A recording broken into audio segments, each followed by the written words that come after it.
Students welcome to 10 class 78। हम लोग पढ़े सुगम गणित भाग 3 कक्षा 8 के लिए। अभी हम लोग पढ़े प्रश्नमाला 10A अंगणित पढ़ रहे हैं। पेज नंबर है 149 नंबर। आज 19 से 20 को सॉल्व करेंगे। प्रश्नमाला 10A का 19वां और 20वां क्वेश्चन सॉल्व करेंगे। पिछले क्लास में हम 18 तक का क्वेश्चन सॉल्व कर चुके थे। 19वां क्वेश्चन है, यदि किसी वस्तु पर 10% लाभ और 12% लाभ का अंतर 8 रुपया है तो वस्तु का क्रय मूल्य ज्ञात कीजिए। फिर दोनों स्थितियों में वस्तु के विक्रय मूल्य ज्ञात कीजिए। यदि हम इसको ट्रिक से बनाएंगे, किसी कंपटीशन में यदि हल करना है, यदि इसको हम ट्रिक से बनाएंगे तो ये प्रश्नमाला 10A का जो हम पहला वीडियो बनाए थे उसमें हम आपको ट्रिक बताए थे एक। यदि उस ट्रिक से हम यदि हल करेंगे तो कितना सेकंड लगेगा इसको हल करने में। कह रहा है कि 10% लाभ और 12% लाभ का अंतर 8 रुपया है। तो क्रय मूल्य x रुपया यदि मान लेते हैं तो क्या हो जाएगा, 112x बटा में 100 माइनस 10 है तो 110x बटा में 100 बराबर 8 है। कितना हो जाएगा, 2x बटा में 100 बराबर 8 हो जाएगा। x बराबर कितना हो जाएगा, 800 बटा में 2 यानी 400 रुपया क्रय मूल्य हो जाएगा। तो इस तरह से हल कर लेंगे। यदि हमको 8वां क्लास के एग्जाम में आया है तब कैसे बनाएंगे। माना वस्तु का क्रय मूल्य x रुपया है तो पहला स्थिति में 10% का लाभ हो रहा है। पहला स्थिति जो है, पहला स्थिति में 10% का लाभ हो रहा है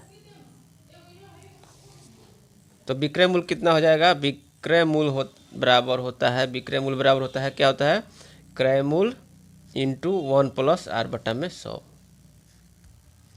फार्मूला तो आप लोगों को सॉल्व बनाते बनाते याद हो गया होगा। क्रय मूल्य इंटू 1 प्लस आर बटा 100। तो क्रय मूल्य कितना है x, 1 प्लस आर कितना है 10 बटा में 100 जाएगा। x 100 प्लस 10 यानी हो जाएगा 110 x बटा में 100। दूसरी स्थिति में 12% की लाभ है। दूसरी स्थिति में लाभ 12% का लाभ पर बेच रहा है तो 12% लाभ है तो विक्रय मूल्य कितना हो जाएगा। विक्रय मूल्य बराबर वही फार्मूला, क्रय मूल्य इंटू 1 प्लस आर बटा में 100। ये कितना, क्रय मूल्य x 1 प्लस 12 बटा में 100 तो x प्लस ये कितना हो जाएगा, ये हो जाएगा 100 और आपका हो जाएगा 100 प्लस 12 हो गया 112x बटा में 100। दूसरी स्थिति में विक्रय मूल्य मिल गया 112x बटा में 100। प्रश्न से क्या कर रहा है कि दोनों का अंतर जो है 8 रुपया है। प्रश्न से 10% लाभ और 12% लाभ का अंतर 8 रुपया है, अंतर 8 रुपया है। तो दूसरी स्थिति में लाभ, दूसरी स्थिति में विक्रय मूल्य 112x बटा में 100 माइनस 110x बटा में 100 बराबर 8 रुपया है। तो ये हो जाएगा 100 एलसीएम हो जाएगा 112x माइनस 110x बराबर हो जाएगा 8 यानी 2x बटा में 100 बराबर 8। x बराबर कितना हो जाएगा, 8 गुना में 100 हो जाएगा बटा में 2, 2 चौके 8। आपका हो गया 400 रुपया। तो लिखेंगे अतः वस्तु का क्रय मूल्य जो है, वस्तु का क्रय मूल्य x मान है यानी 400 रुपया, 400 रुपया हो जाएगा आंसर। अब क्या कर रहा है कि फिर दोनों स्थितियों में वस्तु के विक्रय मूल्य को ज्ञात कीजिए।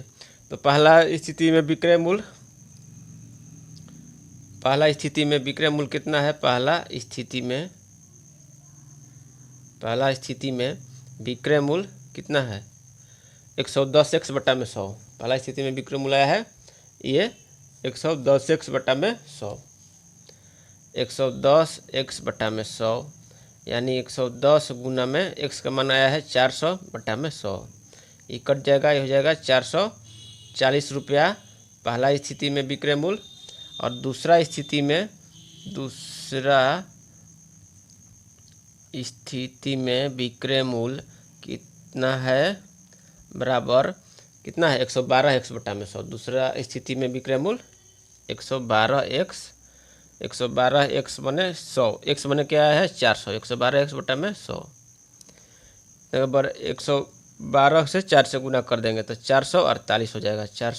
112 का 448 रुपया। तो हमारा आंसर यही हो जाएगा। वस्तु का विक्रय मूल्य 400 रुपया, वस्तु का विक्रय मूल्य 400 रुपया, पहला स्थिति में विक्रय मूल्य 440 रुपया और दूसरा स्थिति में विक्रय मूल्य 448 रुपया। दोनों का अंतर कीजिएगा तो 8 रुपया आ जाएगा ना। 448 माइनस 440 यानी कि 8 रुपया अंतर आ जाएगा। तो 19वां क्वेश्चन हो गया। अब देखते हैं 20वां क्वेश्चन। 20वां क्वेश्चन कह रहा है कि एक विक्रेता 2 साड़ी खरीदता है। एक विक्रेता है, दुकानदार कहिए उसको, 2 साड़ी खरीदता है जिनमें से प्रत्येक का मूल्य 1200 रुपया है। दोनों का मूल्य 1200 रुपया है, यानी दोनों का मिलाकर कितना हो जाएगा मूल्य 12 दूनी 2400 रुपया में वो 2 साड़ी खरीदता है। प्रत्येक का मूल्य 1200 रुपया है। एक साड़ी को बेचकर वह 10% लाभ उठाता है। एक साड़ी बेचा तो 10% का लाभ उठा लिया। दूसरी साड़ी को विक्रेता किस मूल्य पर बेचे कि दोनों साड़ी पर कुल 8% का लाभ हो। तो विक्रेता का जो है, विक्रेता का क्रय मूल्य कितना हो जाएगा। 2 साड़ी खरीदता है 1200 रुपये, प्रत्येक का मूल्य 1200 है। 1200 प्लस 1200, इसका क्रय मूल्य हो गया 2400 रुपया। एक साड़ी बेचकर वह 10% लाभ उठाता है। एक साड़ी पर 10% का लाभ उठाता है, 10% लाभ उठाता है। तो विक्रय मूल्य कितना हो जाएगा, मैंने कितना में बेचा, विक्रय मूल्य बराबर क्रय मूल्य इंटू 1 प्लस आर बटा में 100। तो क्रय मूल्य कितना है 1200 रुपया में प्रत्येक साड़ी खरीद रहा है। 1200 गुना इंटू 1 प्लस 10 बटा में 100 जगह 1200 गुना में ये जगह कितना 100 हो जाएगा, इधर से 110 बटा में 100। ये कट जाएगा, 11 12 से गुना करेंगे तो 132 होता है। 132 1320 रुपया में एक साड़ी बेच दिया। अब कह रहा है कि दूसरी साड़ी को विक्रेता किस मूल्य पर बेचे कि दोनों साड़ी पर कुल 8% लाभ हो। तो कुल क्रय मूल्य कितना है उसका, कुल क्रय मूल्य है 12 दूनी 2400 रुपया है और कुल लाभ कितना है 8%, उसको लाभ चाहिए। 8% लाभ है कुल लाभ। तो कुल इसका विक्रय मूल्य कितना हो जाएगा, दोनों साड़ी का विक्रय मूल्य हो जाएगा क्रय मूल्य इंटू 1 प्लस 8 बटा 100, यानी 2400 इंटू 1 प्लस 8 बटा में 100। अब कह जाएगा 2400 गुना में हो जाएगा 100 और प्लस 8 108 बटा में 100। ये कट जाएगा। अब 24 का गुना कर देंगे 108 में, तो 108 का 24 से यहाँ गुना कर लेते हैं तो 4 8 है 32, 108 4 8 32 के 2 432 हो गया। ये हो जाएगा 216, 108 दूनी 216 कितना हो जाएगा 2 6 3 9 4 1 5 और 2 6 3 9 4 1 5 2592 रुपया। 2592 रुपया इसका कुल विक्रय मूल्य होगा। तो दूसरी साड़ी का विक्रय मूल्य कितना हो जाएगा, दूसरी साड़ी का विक्रय मूल्य हमको निकालना है। दूसरी साड़ी का विक्रय मूल्य बराबर कुल विक्रय मूल्य, यानी दोनों साड़ी का विक्रय मूल्य माइनस पहली साड़ी का विक्रय मूल्य। पहली साड़ी का विक्रय मूल्य, कुल विक्रय मूल्य कितना है 2592 रुपया माइनस पहली साड़ी का विक्रय मूल्य आया है, यहाँ निकाले हैं जो 1320 रुपया। 1320 घटा देंगे तो 2 से 2 हो जाएगा, 9 में से 2 जाएगा 7, 5 में से 3 गया 2 और 2 में से 1, 1272 रुपया दूसरी साड़ी का विक्रय मूल्य हो गया। यहाँ लिख देंगे अतः दूसरी साड़ी का विक्रय मूल्य, साड़ी ऐसे लिखा था ठीक है, दूसरी साड़ी का विक्रय मूल्य बराबर 1272 रुपया यही हमारा आंसर हो जाएगा। इसको इसे घेर देंगे, नंबर अच्छा मिलेगा, यही आंसर हो जाएगा। तो इस तरह से जो हम लोग है प्रश्नमाला 10A का सभी क्वेश्चन 1920 यहाँ आज सॉल्व कर लिए और पिछले क्लास में ये सब सॉल्व किए थे। तो अगले क्लास में हम लोग पढ़ेंगे अंकित मूल, है ना, बट्टा पढ़ेंगे। तब तक के लिए धन्यवाद।